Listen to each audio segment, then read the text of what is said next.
السلام علیکم ورحمۃ اللہ۔ بغیر تمہید کی میں اپنی چند باتیں چند معروضات آپ تک پیش کرنا چاہتا ہوں۔ ظاہر ہے کہ خیالات ابھی یہاں بیٹھے بیٹھے دو تین باتوں کی وجہ سے میرے ذہن میں آئی۔ ہمارے نہایت ہی محترم اور عزیز دوست مشتم نورانی صاحب نے جو بات کہی اور ہمارے بہت ہی محترم جناب الواسی صاحب نے جو بات کہی، میں اسی بات کو شروع کرتا ہوں، ایک ختم بھی کروں گا۔ مشتم نورانی صاحب نے بہت ہی صحیح بات کہی کہ اگلے آبادی مظلوم ہے اس اعتبار سے کہ تاریخ نے ان کی طرف توجہ نہیں ہے، لیکن میں آپ کو بتاؤں کہ یہ مظلوم تو پوری تاریخ ہی ہے۔ خود ہندوستان کو معلوم ہے آپ کو 1857 کو جنگ آزادی کہنے میں 150 برس لگے۔ اب جب انہیں خود اس ملک کو احساس نہیں ہے کہ وہ غدر تھا، انقلاب تھا، ہم تو اس تاریخ میں بھٹکتے رہے، گمراہ ہوتے رہے۔ جنہوں نے ہم پر لڑائی مسلط کی انہوں نے تاریخ لکھی، تو ظالم حکمران جو ہم پر مسلط رہا اگر وہ تاریخ لکھے گا تو ایسا ہی تاریخ کو لکھے گا کہ ذہنوں کو معاف کر دے۔ حیرت اس بات کی ہے کہ ہمارے ہندوستان کی پوری تاریخ کو معاف کر دیا، ہندوستان کے پورے ذہن کو معاف کر دیا۔ ہم ہمیشہ اپنی جنگ آزادی کو غدر کے نام سے، انقلاب کے نام سے جانتے رہے، جو ہمارے لیے گمراہی کا سب سے بڑا ثبوت۔ خدا کا شکر ہے کہ ہم جاگ اٹھے اور آج ہم نے اسے جنگ آزادی کے نام سے پکارا۔ جب جنگ آزادی کے نام سے پکارے، کب پکارا؟ جب ہندوستان تعصبات میں گھرا ہوا، جب اس تعصب کی مختلف دیواریں ایسی کھڑی تھیں کہ ان دیواروں کو عبور کرنا بہت مشکل تھا، تو بردہ فروشوں کو ہم نے مجاہد اعظم بنا دیا، اور جو قائدانہ صلاحیت کے لوگ تھے انہیں ہم جنگ آزادی کے متوالے کے نام سے بھی نہیں جان سکتے۔ ہندوستان کے گلی کوچوں میں آپ گھوم جائیں، ہر جگہ آپ کو ہندوستان کا المیہ کیا کیا بتا۔ یہاں تو جن کو نظر انداز کیا جا رہا ہے انہوں نے ہندوستان کو بنایا ہے، تاریخ نہیں لکھی۔ یاد رکھیے گا، ہندوستان کو بنایا ہے۔ ہندوستان کو مشرقہ تہذیب بنانے میں کن کا کردار رہا ہے؟ صوفیاء کرام اور علماء کرام۔ صحافت ہندوستان کو جو آگے بڑھا کس کا کردار رہا ہے؟ صوفیاء کرام اور علماء کرام۔ اور میں آپ کو بتاؤں کہ ہمیں رونا نہیں ہے، اس ہندوستان کا، یہ عظیم ہندوستان کا سب سے بڑا قرض تھا کہ علامہ فضل حق خیرآبادی پر کوئی کام کرتا، لیکن ہمیں شکر ادا کرنا چاہیے کہ علامہ فضل حق کے حوالے سے جو عظیم ہندوستان کا سب سے بڑا قرض تھا وہ اس صوفیاء کرام کے پلیٹ فارم سے ادا ہو رہا ہے۔ اس لیے بھی ہم اس پروگرام کو باعث افتخار سے۔ دوسری بات کہ تاریخ نے ناانصافیاں کہاں نہیں کی۔ ہم نے آپ سے ایک بات کی، اس جملے پر غور کرنا چاہیے کہ ہم جس وقت جاگے ہیں وہ زمانہ تعصبات کا ہے۔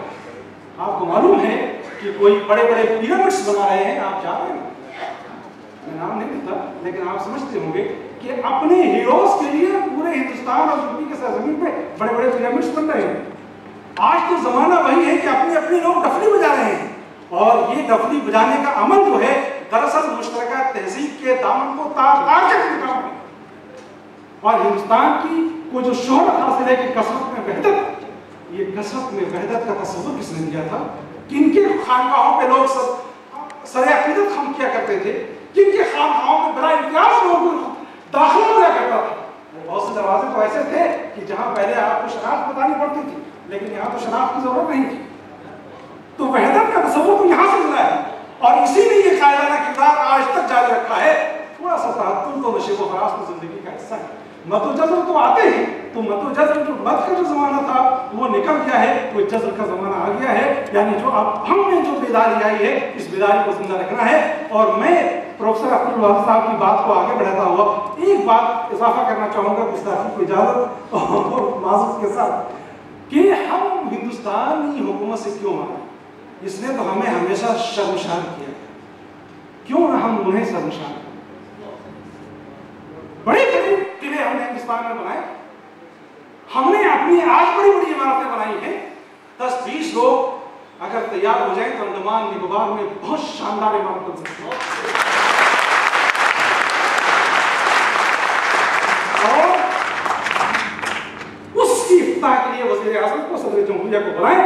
میرا خیال ہے شرمسار کرنے کا اس سے بڑا موقع کچھ نہیں ہے، اور ہمیں یہی کہنا چاہیے۔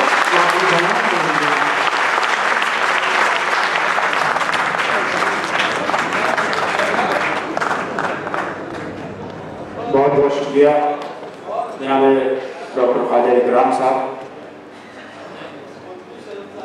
جو بہت ہی انقلابی گفتگو فرما رہے تھے.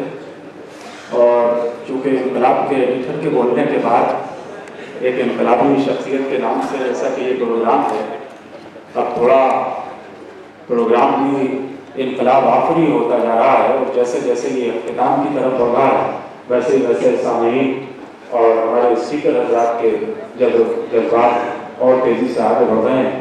آئیے میں گزارش کروں اس محترم شخصیت سے جو اس آج کے عظیم کنونشن کی نہ صرف صدارت کر رہی ہے بلکہ 3 اہم ادارے جو اس پروگرام میں شامل ہیں، خانقاہ قادریہ بلائیوں شریف، doctor Zakir Husain research institute of Islamic studies اور ماہنامہ جامع نور، وہ سجادہ نشین ہیں خانقاہ عالیہ قادریہ بلائیوں شریف کے.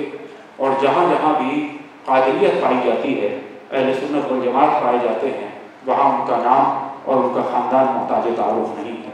آج علمی حوالے سے مالدہ شریف، بلائیوں شریف اور بریلی شریف کا نام کہیں بھی اہل سنت والجماعت میں یہاں سے لے کے کسی بھی بر اعظم تک محتاج تعارف نہیں ہے.